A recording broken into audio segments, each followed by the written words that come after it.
नमस्कार। आइए सुनते हैं प्रेमचंद की एक प्रसिद्ध कहानी घास वाली। मूलिया हरी हरी घास का गट्ठा लेकर आई तो उसका गेहुआ रंग कुछ तमतमाया हुआ था और बड़ी बड़ी मद भरी आंखों में शंका समाई हुई थी। महावीर ने उसका तमतमाया हुआ चेहरा देखकर पूछा, क्या है मूलिया, आज कैसा जी है? मूलिया ने कुछ जवाब न दिया। उसकी आंखें डबडबा गई। महावीर ने समीप आकर पूछा, क्या हुआ है, बताती क्यों नहीं है? किसी ने कुछ कहा है? अम्मा ने डांटा है? क्यों इतनी उदास है? मूलिया ने सिसक कर कहा, कुछ नहीं, हुआ क्या है, अच्छी तो हूँ। महावीर ने मूलिया को सिर से पांव तक देखकर कहा, चुपचाप रोएगी, बताएगी नहीं? मूलिया ने बात टालकर कहा, कोई बात भी हो, क्या बताऊं? मूलिया इस उसर में गुलाब का फूल थी। गेहुआ रंग था, हिरन की सी आंखें, नीचे खिंचा हुआ चिबुक, कबोलों पर हल्की लालिमा, बड़ी बड़ी नुकीली पलकें, आंखों में एक विचित्र आर्द्रता जिसमें एक स्पष्ट वेदना, एक मूक व्यथा झलकती रहती थी। मालूम नहीं चमारों के इस घर में वह अप्सरा कहाँ से आ गई थी। क्या उसका कोमल फूल सा गात इस योग्य था कि सर पर घास की टोकरी रखकर बेचने जाती? उस गांव में भी ऐसे लोग मौजूद थे जो उसके तलवे के नीचे आंखें बिछाते थे, उसकी एक चितवन के लिए तरसते थे, जिनसे अगर वह एक शब्द भी बोलती तो निहाल हो जाते। लेकिन उसे आए साल भर से अधिक हो गया, किसी ने उसे युवकों की तरफ ताकते या बातें करते नहीं देखा। वह घास लिए निकलती तो ऐसा मालूम होता मानो उषा का प्रकाश सुनहरे आवरण में रंजित अपनी छटा बिखेरता जाता हो। कोई गजलें गाता, कोई छाती पर हाथ रखता, पर मूलिया नीची आंख किए अपनी राह चली जाती। लोग हैरान होकर कहते, इतना अभिमान, महावीर में ऐसे क्या सुरखाव के पर लगे हैं? ऐसा अच्छा जवान भी तो नहीं, न जाने यह कैसे उसके साथ रहती है। मगर आज ऐसी बात हो गई जो इस जाति की और युवतियों के लिए चाहे गुप्त संदेश होती, मूलिया के लिए हृदय का शूल थी। प्रभात का समय था, पवन आम की बौर की सुगंधी से मतवाला हो रहा था। आकाश पृथ्वी पर सोने की वर्षा कर रहा था। मूलिया सिर पर झौवा रखे घास छीलने चली तो उसका गेहुआ रंग प्रभात की सुनहरी किरणों से कुंदन की तरह दमक उठा। एकाएक युवक चैन सिंह सामने से आता हुआ दिखाई दिया। मूलिया ने चाहा कि कतरा कर निकल जाए, मगर चैन सिंह ने उसका हाथ पकड़ लिया और बोला, मूलिया, तुझे क्या मुझ पर जरा भी दया नहीं आती? मूलिया का वह फूल सा खिला हुआ चेहरा ज्वाला की तरह दहक उठा। वह जरा भी नहीं डरी, जरा भी न झिझकी। झव्वा जमीन पर गिरा दिया और बोली, मुझे छोड़ दो, नहीं मैं चिल्लाती हूँ। चैन सिंह को आज जीवन में एक नया अनुभव हुआ। नीची जातों में रूप माधुर्य क्या इसके सिवा और काम ही क्या है कि वह ऊंची जात वालों का खिलौना बने। ऐसे कितने ही मार्क उसने जीते थे, पर आज मूलिया के चेहरे का वह रंग, उसका वह क्रोध, वह अभिमान देखकर उसके छक्के छूट गए। उसने लज्जित होकर उसका हाथ छोड़ दिया। मूलिया वेग से आगे बढ़ गई। संघर्ष की गर्मी में चोट की व्यथा नहीं होती, पीछे से टीस होने लगती थी। मूलिया जब कुछ दूर निकल गए तो क्रोध और भय था। अपनी बेकसी को अनुभव करके उसकी आंखों में आंसू भर आए। उसने कुछ देर जब्त किया, फिर सिसक कर रोने लगी। अगर वह इतनी गरीब ना होती तो किसी की मजाल थी कि इस तरह उसका अपमान करता। वह रोती जाती थी और घास छीलती जाती थी। महावीर का क्रोध वह जानती थी, अगर उससे कह दे तो वह इस ठाकुर के खून का प्यासा हो जाएगा, फिर न जाने क्या हो। इस ख्याल से उसके रोए खड़े हो गए, इसलिए उसने महावीर के प्रश्नों का कोई उत्तर न दिया। दूसरे दिन मूलिया घास के लिए ना गई। सास ने पूछा, तू क्यों नहीं जाती? और सब तो चली गई। मूलिया ने सिर झुका कर कहा, मैं अकेली न जाऊंगी। सास ने बिगड़ कर कहा, अकेले क्या तुझे बाघ उठा ले जाएगा? मूलिया ने और भी सिर झुका लिया और दबी हुई आवाज से बोली, सब मुझे छेड़ते हैं। सास ने डांटा, ना तू औरत के साथ जाएगी, ना अकेली जाएगी, तो फिर जाएगी कैसे? वह साफ साफ क्यों नहीं कहती कि मैं न जाऊंगी? तो यहाँ मेरे घर में रानी बन के निबाह न होगा। किसी को चाम नहीं प्यारा होता, काम प्यारा होता है। तू बड़ी सुंदर है तो तेरी सुंदरता लेकर चाटूं। उठा झाबा और घास ला। द्वार पर नीम के दरख्त के साये में महावीर खड़ा घोड़े को मल रहा था। उसने मूलिया को रोनी सूरत बनाए जाते देखा, पर कुछ बोल न सका। उसका बस चलता तो मूलिया को कलेजे में बिठा लेता, आंखों में छिपा लेता, लेकिन घोड़े का पेट भरना तो जरूरी था। घास मोल लेकर खिलाए तो 12 आने रोज से कम न पड़े। ऐसी मजूरी ही कौन होती है। मुश्किल से 1.5-2 रुपये मिलते हैं, वह भी कभी मिले कभी ना मिले। जब से यह सत्यानाशी लारियां चलने लगी है, इक्के वाले की बधिया बैठ गई है। कोई सेंध भी नहीं पूछता। महाजन से 150 रुपये उधार लेकर इक्का और घोड़ा खरीदा था, मगर लारियों के आगे इक्के को कौन पूछता है। महाजन का सूद भी तो न दे पहुंच सकता हूँ, मूल का कहना ही क्या। ऊपरी मन से बोला, ना मन हो तो रहने दो, देखी जाएगी। इस दिलजोई से मूलिया निहाल हो गई। बोली, घोड़ा खाएगा क्या। आज उसने कल का रास्ता छोड़ दिया और खेतों की मेड़ से होती हुई चली। बार बार सतर्क आंखों से इधर उधर ताकती जाती थी। दोनों तरफ ऊख के खेत खड़े थे। जरा भी खड़खड़ाहट होती उसका जी सन्न हो जाता और कोई ऊख में छिपा न बैठा हो। मगर कोई नई बात न हुई। ऊख के खेत निकल गए, आमों का बाग निकल गया, सींचे हुए खेत नजर आने लगे। दूसरे के कुएं पर पूर चल रहा था। खेतों की मेड़ों पर हरी हरी घास जमी हुई थी। मूलिया का जी ललचाया। यहाँ आधे घंटे में जितनी घास छील सकती हूँ, सूखे मैदान में दोपहर तक न छील सकूंगी। यहाँ देखता ही कौन है, कोई चिल्लाएगा तो चली जाऊंगी। वह बैठकर घास छीलने लगी और 1 घंटे में उसका झावा आधे से ज़्यादा भर गया। वह अपने काम में इतनी तन्मय थी कि उसे चैन सिंह के आने की खबर ही ना हुई। एकाएक उसने आहट पाकर सिर उठाया तो चैन सिंह को खड़ा देखा। मूलिया की छाती धक से हो गई। जी में आया भाग जाए, झावा उलट दें और खाली झावा लेकर चली जाए, पर चैन सिंह ने कई गज के फासले से ही रुक कर कहा, डर मत, भगवान जानता है मैं तुझसे कुछ न बोलूँगा। जितनी घास चाहे छील ले, मेरा ही खेत है। मूलिया के हाथ सुन्न हो गए, खुरपी हाथ में जम सी गई, घास नजर ही ना आती थी। जी चाहता था जमीन फट जाए और मैं समा जाऊं। जमीन आंखों के सामने तैरने लगे। चैन सिंह ने आश्वासन दिया, छिलती क्यों नहीं, मैं तुमसे कहता कुछ थोड़े ही हूँ, यहीं रोज चली आया कर, मैं छील दिया करूँगा। मूलिया चित्रलिखित सी बैठी रही। चैन सिंह ने एक कदम आगे बढ़ाया और बोला, तुम मुझसे इतना डरती क्यों है। क्या तू समझती मैं आज भी तुझे सताने आया हूँ। ईश्वर जानता है कल भी तुझे सताने के लिए मैंने तेरा हाथ नहीं पकड़ा था। तुझे देखकर आप हाथ बढ़ गए। मुझे कुछ सूध ही न रही। तू चली गई तो मैं वहीं बैठकर घंटा रोता रहा। जी में आता था हाथ काट डालूं, कभी जी चाहता था जहर खा लूं। तभी से तुझे ढूंढ रहा हूँ। आज तू इस रास्ते से चली आई, मैं सारा हार छानता हुआ यहाँ आया हूँ। अब जो सजा तेरे जी में आवे दे दे। अगर तू मेरा सिर भी काट ले तो गर्दन ना हिलाऊंगा। मैं शौहदा था, लुच्चा था, लेकिन जब से तुझे देखा है मेरे मन में सारी खोट मिट गई है। अब तो यही जी में आता है कि तेरा कुत्ता होता और तेरे पीछे पीछे चलता, तेरा घोड़ा होता, तब तो तू अपने हाथों से मेरे सामने घास डालती। किसी तरह यह चोला तेरे काम आवे, मेरे मन की यह सबसे बड़ी लालसा है। मेरी जवानी काम ना आवे अगर मैं किसी खोट से ये बातें कर रहा हूँ। बड़ा भगवान था महावीर जो ऐसी देवी उसे मिली। मूलिया चुपचाप सुनती रही, फिर नीचा सिर करके भोलेपन से बोली, तो तुम मुझे क्या करने को कहते हो। चैन सिंह और समीप आकर बोला, बस तेरी दया चाहता हूँ। मूलिया ने सिर उठाकर उसकी ओर देखा। उसकी लज्जा न जाने कहाँ गायब हो गई। चुभते हुए शब्दों में बोली, तुमसे एक बात कहूँ, बुरा तो न मानोगे। तुम्हारा ब्याह हो गया है या नहीं। चैन सिंह ने दबी जबान से कहा, ब्याह तो हो गया, लेकिन ब्याह क्या है, खिलवाड़ है। मूलिया के होठों पर अवहेलना की मुस्कुराहट झलक पड़ी।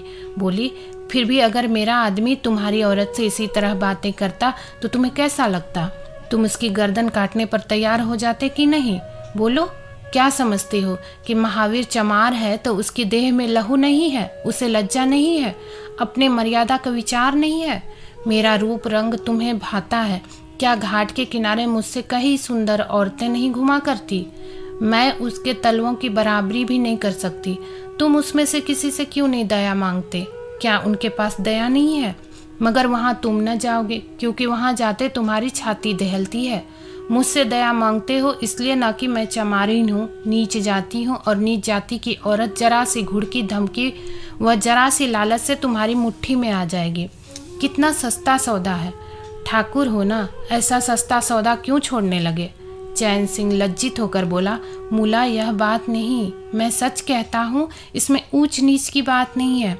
जब आदमी बराबर है, मैं तो तेरे चरणों पर सिर रखने को तैयार हूँ।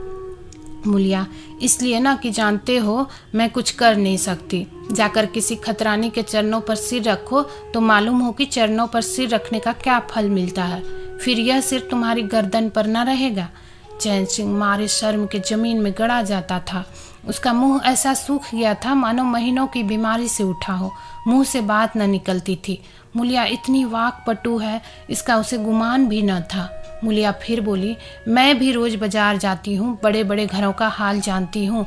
मुझे किसी बड़े घर का नाम बता दो जिसमें कोई साइस, कोई कोचवान, कोई कहार, कोई पंडा, कोई महाराज न घुसा बैठा हो। यह सब बड़े घरों की लीला है। और वह औरतें जो कुछ करती है ठीक करती है। उनके घर वाले भी तो चमारिनों और कहारिनों पर जान देते फिरते हैं। लेना देना बराबर हो जाता है। बेचारे गरीब आदमियों के लिए यह बातें कहाँ। मेरे आदमी के लिए संसार में जो कुछ है मैं हूँ। वह किसी दूसरी मेहरिया की ओर आंख उठाकर भी नहीं देखता। संयोग की बात है कि मैं तनिक सुंदर हूँ, लेकिन मैं काली कलुटी भी होती तब भी वह मुझे इसी तरह रखता। इसका मुझे विश्वास है। मैं चमारिन होकर भी इतनी नीच नहीं हूँ कि विश्वास का बदला खोट से दूँ। हाँ, वह अपने मन की करने लगे, मेरी छाती पर मूंग दलने लगे तो मैं भी उसकी छाती पर मूंग दलूंगी। तुम मेरे रूप ही के दीवाने हो ना। आज मुझे माता निकल आए, कानी हो जाओ तो मेरी ओर ताकोगे भी नहीं। बोलो, झूठ कहती हूँ? चैन सिंह इनकार न कर सका। मुलिया ने उसी गर्व भरे स्वर में कहा, लेकिन मेरी एक नहीं दोनों आंखें फूट जाए तब भी वह मुझे इसी तरह रखेगा। मुझे उठावेगा, बैठावेगा, खिलावेगा। तुम चाहते हो मैं ऐसे आदमी के साथ कपट करूं? जाओ, अब मुझे कभी न छेड़ना, नहीं अच्छा न होगा। जवानी जोश है, बल है, दया है, साहस है, आत्मविश्वास है, गौरव है और सब कुछ जो जीवन को पवित्र, उज्जवल और पूर्ण बना देता है। जवानी का नशा घमंड है, निर्दयता है, स्वार्थ है, शेखी है, विषय वासना है, कटुता है और वह सब कुछ जो जीवन को पशुता, विकार और पतन की ओर ले जाता है। चैन सिंह पर जवानी का नशा था। मुलिया के शीतल छींटों के नशा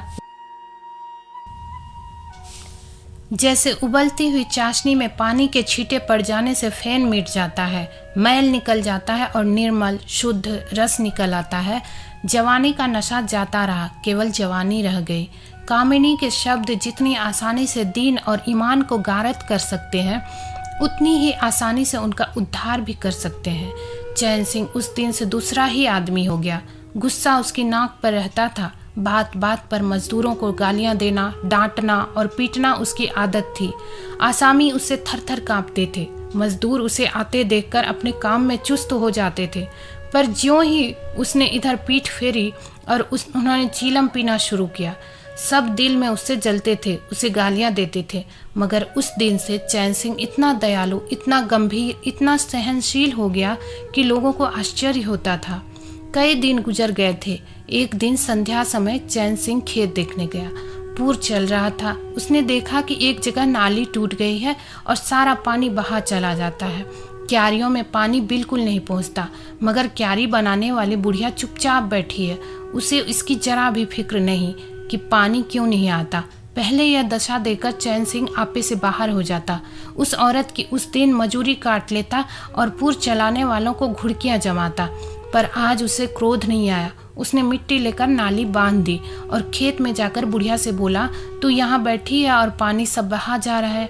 बुढ़िया घबरा कर बोली, अभी खुल गई होगी राज, मैं अभी जाकर बंद कर दिए देती हूँ। यह कहती हुए वह थर थर कांपने लगी। चैन सिंह ने उसकी दिलजोई करते हुए कहा, भाग मत, मैंने नाली बंद कर दी। बूढ़ऊ कई दिन से नहीं दिखाई दिए, कहीं काम पर जाते हैं कि नहीं? बुढ़िया गदगद होकर बोली, आजकल तो खाली ही बैठे हैं भैया, कहीं काम नहीं लगता। चैन सिंह ने नम्र भाव से कहा, तो हमारे यहाँ लगा दे, थोड़ा सा सनरंगार है, उसे काट दे। यह कहता हुआ वह कुएं की ओर चला गया। यहाँ 4 पूर चल रहे थे, पर इस वक्त 2 हकवे बेर खाने गए थे। चैन सिंह को देखते ही मजूरों के होश उड़ गए। ठाकुर ने पूछा, 2 आदमी कहाँ गए? तो क्या जवाब देंगे? सबके सब डांटे जाएंगे। बेचारे दिल में सहमे जा रहे थे। चैन सिंह ने पूछा, वह दोनों कहाँ चले गए? किसी ने मुंह से आवाज न निकली। सहसा सामने से दोनों मजूर धोती के एक कोने में बेर भरे आते दिखाई दिए। खुश खुश बात करते चले आ रहे थे। चैन सिंह पर निगाह पड़ी तो दोनों के प्राण सूख गए, पांव मन भन भर के हो गए। अब न आते बनता न जाते। दोनों समझ गए कि आज डांट पड़ी, शायद मजूरी भी कट जाए। चाल धीमी पड़ गई। इतनी में चैन सिंह ने पुकारा, बढ़ाओ बढ़ाओ, कैसे बेर है, लाओ जरा मुझे भी दो, मेरे ही पेड़ के हैं ना। दोनों और भी सहम उठे। आज ठाकुर जीता न छोड़ेगा। कैसा मीठा मीठा कर बोल रहा है, उतनी ही भिगो भिगो कर लगाएगा। बेचारे और भी सिकुड़ गए। चैन सिंह ने फिर कहा, जल्दी से आओ जी, पक्की पक्की सब मैं ले लूँगा। जरा एक आदमी लपक कर घर से थोड़ा सा नमक तो ले आओ। बाकी दोनों मजूरों से, तुम दोनों भी आ जाओ, उस पेड़ के बेर मीठे होते हैं, बेर खा लें, काम तो करना ही है। अब दोनों भगोड़ों को कुछ ढाढ़स हुआ। सभी ने जाकर सब बेर चैन सिंह के आगे डाल दिए और पक्के पक्के छांट कर उसे देने लगे। एक आदमी नमक लाने दौड़ा। आधा घंटे तक चारों पूर बंद रहे। जब सब बेर उड़ गए और ठाकुर चलने लगे तो दोनों अपराधियों ने हाथ जोड़कर कहा, भैया जी आज जान बख्शी हो जाए, बड़ी भूख लगी थी, नहीं तो कभी न जाते। चैन सिंह ने नम्रता से कहा, तो इसमें बुराई क्या हुई, मैंने भी तो बेर खाए, एक आध घंटा का हरज हुआ, यही ना। तुम चाहोगे तो घंटे भर का काम आधा घंटा में कर दोगे, ना चाहोगे दिन भर में भी घंटे भर का काम ना होगा। चैन सिंह चला गया तो चारों बातें करने लगे। एक ने कहा, मालिक इस तरह रहे तो काम करने में जी लगता है, यह नहीं कि हरदम छाती पर सवार। दूसरा, मैंने तो समझा आज कच्चा ही खा जाएंगे। तीसरा, कई दिन से देखता हूँ मिजाज नरम हो गया है। चौथा, सांझ को पूरी मजूरी मिले तो कहना। पहला, तुम तो हो गोबर गणेश, आदमी का रुख नहीं पहचानते।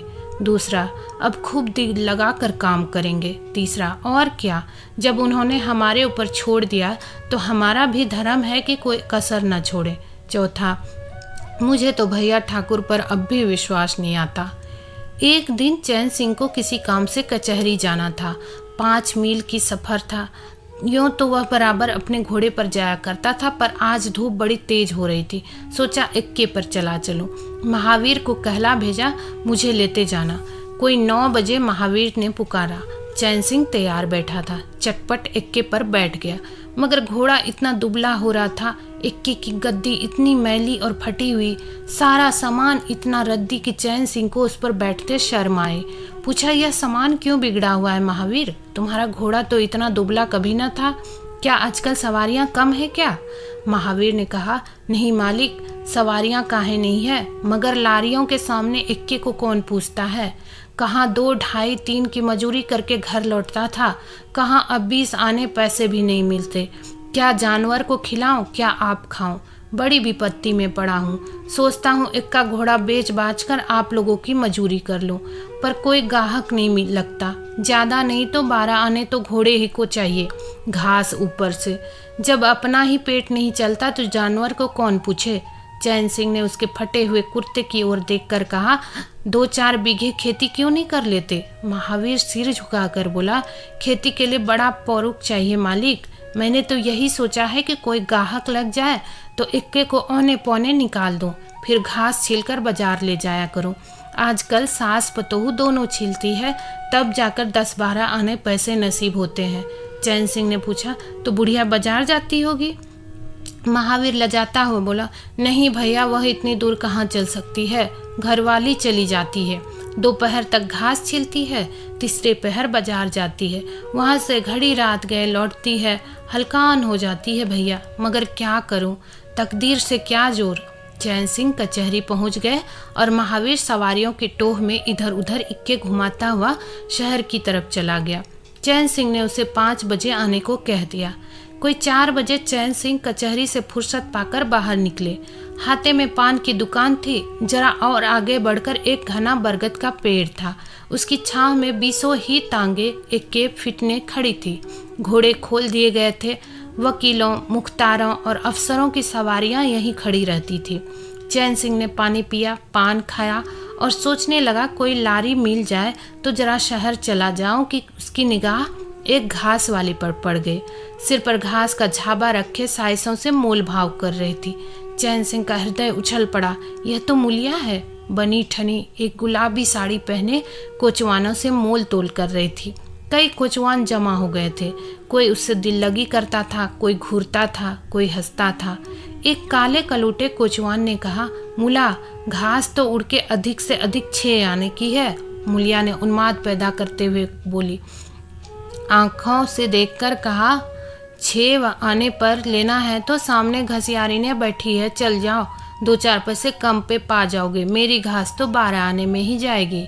एक अधेड़ कोचवान ने फिटन के ऊपर से कहा, तेरा जमाना है, 12 आने नहीं 1 रुपया मांग। लेने वाले झक मारेंगे और लेंगे। निकलने दे वकीलों को, अब देर नहीं है। एक तांगे वाले ने, जो गुलाबी पगड़ी बांधे हुए था, बोला, बुढ़ाऊ के मुंह में पानी भर आया, अब मूलिया काहे को किसी की ओर देखेगी।